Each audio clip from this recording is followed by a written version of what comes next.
Good afternoon, everyone. Good afternoon, ladies and gentlemen. Good afternoon, my fellow Homo sapien. Um,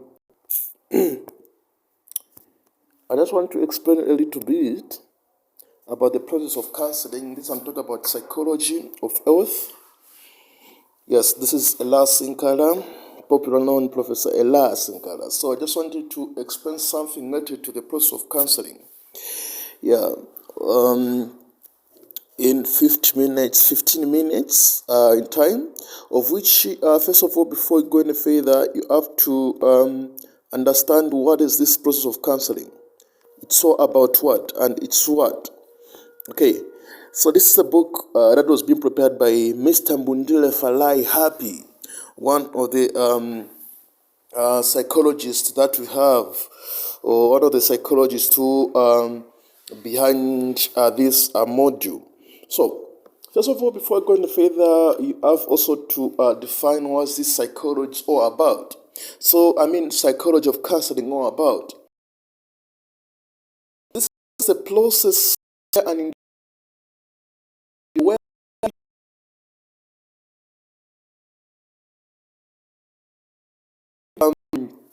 let me say conversation, to have conversation, or to meet with trained professional counselor to talk about issues and problems that they are facing in their lives. What does it mean? Or the way you can summarize when you're taking note, this is just a process where couples, relationship, individual, two or more individual meet, having a conversation, discussing matters that they are facing or issues that are facing. Now that people they are meeting a professional, a trained, well-trained professional who is in charge of that conversation, who's in charge of that conversation. That interview, it's more like an interview of which a trained professional is asking someone. They are having conversation without even interrupting to each other or involving emotions. So this is just a process of an individual, two or more individual, individual couple relationship. They're having a conversation, or they meet a well-trained professional and having conversation when it comes to the problems that they are facing.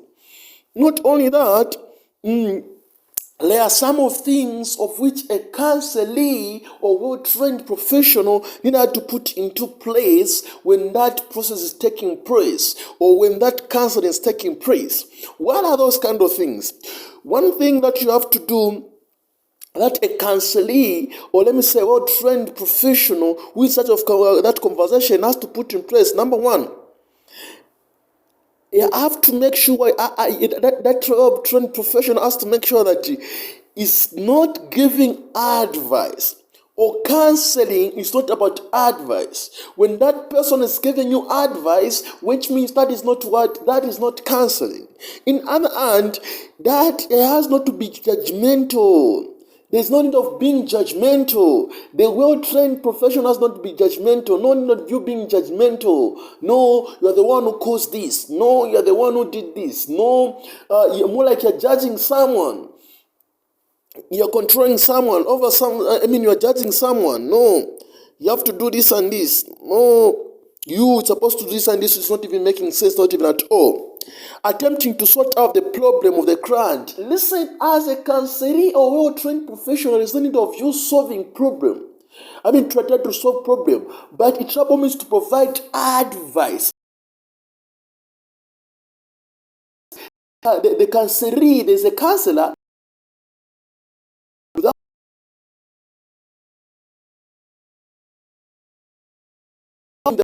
the problem, or without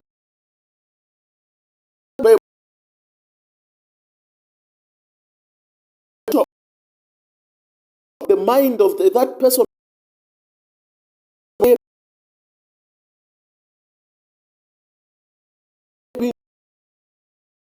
Emotion, indirect way, without him.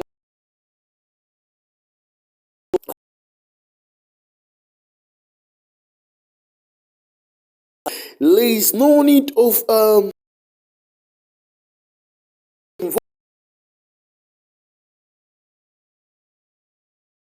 more like using abusive languages. Yeah,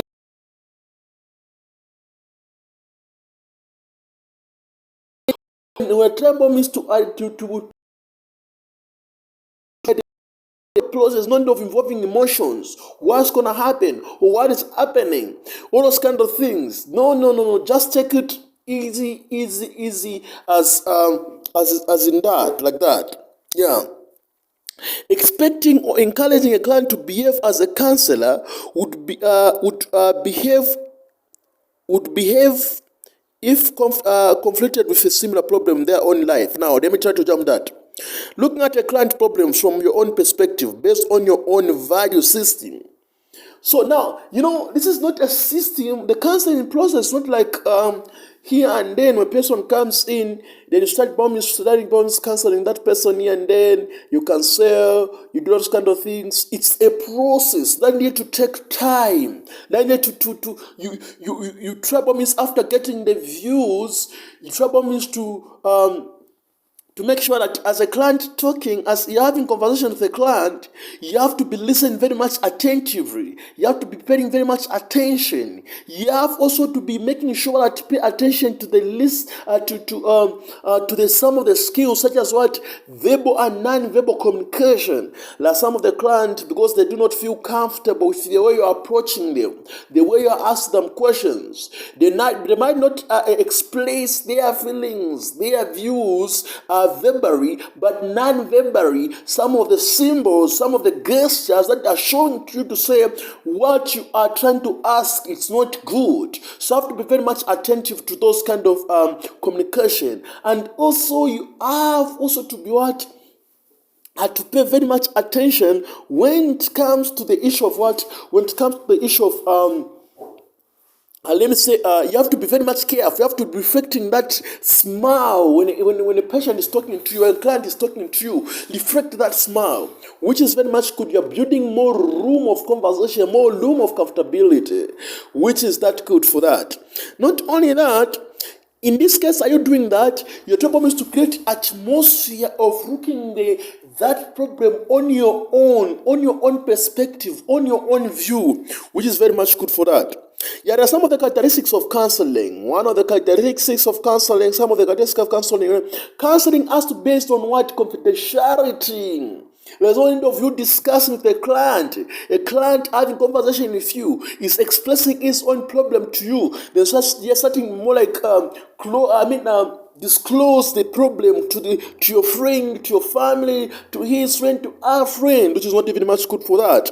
Has to be based on trust. You have to build that system of trust each other with the client so that it can be easy for a client to express himself. And also has to be based on the concept of what we call mutual respect. Mutual respect has to be there. So to summarize, trust, confidentiality, confidentiality and mutual respect. Those are some of the things that you're supposed to do to put in place. Yes. So I'll come back later on when it comes to okay, let me try to look at the theoretical approach of counseling. Yeah, I'm just picking up those important things when it comes to the counseling itself. Yeah, psychology of counseling, or counseling of psychology, or counseling psychology. Yeah, there's some theoretical approach of counseling, such as humanistic, such as cognitive approach of counseling, such as behavioral approach of counseling, and also not only that, there's also psychoanalytic or psychoanalysis point of view when it comes to counseling, theoretical approach of counseling. Now, when it comes to these kind of things, all of these views, when it comes to theoretical approach of counseling, it comes in as a result of this, some of major proponents of these theories, such as humanistic. We have got people such as Carl Rogers, Abraham Maslow. Some of their perspective they're injecting themselves in this theoretical approach of counseling. Cognitive perspective. We look at people such as Hamas Ambiguous. They and also Stanley Scott. Hamas Ambiguous somewhere there, and also Sir Frederick. They are involving their perspective. They are one and the same, but in different when it comes to what theoretical approach of counseling. People, theories such as behavioral, people such as B.F. Skinner, John B. Watson, their perspective are being involved really here. And also when it comes to psychoanalysis or psychoanalytic, people such as Sigmund Freud, their perspective really here, they're being involved. Now, when it comes to my humanistic perspective, or theoretical approach of counseling or to counseling, let's just do with it to say, I just want you to summarize here when you're taking some notes here. It says to say, as human beings, as ourselves human beings, we have got some resources in ourselves, resources that needed to live functional life or health life. But problem occur as a result of restricted or unavailable resource solving problem. But we've got ourselves. What's problem is you are failing to identify that resource solving problem that have been restricted. Regardless of solving to the problem that you are passing through, you have got the solution in yourself. But the problem occurs as a result of restricted or unavailable resource solving problem. Now, how about this theoretical approach of counseling comes in? This comes in as a result of what? Solving or proving or giving advice indirectly. Remember what some of the things that counseling is not all about. Giving advice, no. Providing solution, no. Providing emotion, no. But providing solution indirectly, helping the client to identify some of the resource-solving problem in himself. Yeah. Of course, also cognitive theory. Yeah. Some of the theory comes in which says to say, people experience psychological and emotional problem. People experience psychological and emotional difficulties when they are thinking of their problems out of the psyche. For instance, out of reality. For instance, there's a problem which is coming in, you need to solve that problem. Now, there's resources, the solution, you are failing to provide solution in the reality, but you're certainly thinking out of the psyche, out of the reality. The solution of which, if you apply in the reality where they are not working. So those are some of the problems that we do face. We experience psychological and emotional difficulties when our thinking, when it comes to providing the solution, it's out of psyche. You're providing the solution out of the psyche, out of the reality, out of things that is tantamount to the problem that you are facing. As a result, that is very much difficult for you to solve that problem. Now, what about cognitive aspect or cognitive counseling helps you? This helps you to make sure that you understand, bring you down, bring you in reality, remove you out of that psyche and bring you around within so that you understand that concept, so that you understand your problem and you can able to solve the solution. Because if you have got a mind of solving solution which out of the psyche or out of the reality, it will be very much possible if you come back to the reality and solve the problem. It will be very much vibrant. It is very, very much possible for that. Yeah. Behavioral also perspective or theoretical approach to counseling. Also, this one comes into saying problematic thinking and behavior. You know, to say this is all about behavior. It's all about behavior. So to say environments, it's responsible when it comes to B.F. Skinner or John B. Whitson. It's said to say environment is capable of changing someone's behavior. So what's going to happen? If I understand some of the people who are in universities, the way they were before they come to university, it will be totally different if they go back to their native environment. So their behavior will be totally changed. So what does it mean here? It's meant to say problematic. It's meant to say problematic thinking and behavior. This occur when the environment supported. This occur when the environment supported. What's going to happen? For instance, I've got a prostitute cases in the environment, and there is no any stiff punishment that is being enacted to these glowing ones or young ones, so that they cannot be exposed to that environment. What's going to happen if there is nothing, no rules, no norms, no values that to be regulating those young ones? You may find to say that prostitution cases will keep on rising. It keep on growing. So problematic thinking and behavior occur when the environment support it. Now, what are some of the things that need to be, this behavioral counselor or counseling helps you or help the client? Okay, this helps, for instance, the community or the society to do what? To put some of reinforcement agencies, such as, for instance, some cases of theft, some cases of drug abusers. We put, for instance, things such as what? People that are to be enacting stiff punishment. You put agencies such as police agencies. We put some of those reinforcements so that in order to do what? To avoid those kind of things to prevail out or to grow, or let me say to enlarge in number, which is not very much good. So those are some of the things that a behavioral counselor is help to, or counseling is help to, is help the environment.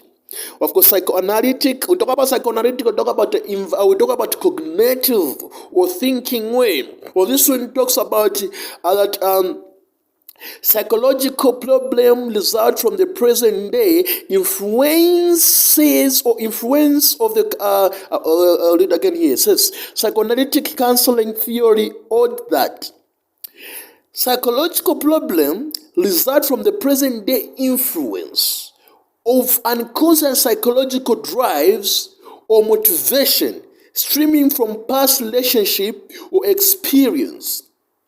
These are some of the things, for instance, that you are facing a psychological problem when it comes to cognitive thinking. You are thinking, you're talking around, you are involving those inner motives, emotions, thinking. Those problems comes in as a result of present day influence. We get the point, right? Present day influence of either it might be present day influence of unconscious psychological drives or motivation stemming from the past. So those are some of the things that might be facing. So those are some of the things that you might be facing, or psychological problems that you might be facing. Yeah. So for due to this video, thank you very much. This videos might be too long. Yeah, so that you reduce some levels of understanding. Increase some levels of understanding. I'm going to end here and create another video for some of the stages of counseling. Yeah, now the stages of counseling, of which see you in the next video. We'll know about the stages of counseling. Thank you very much.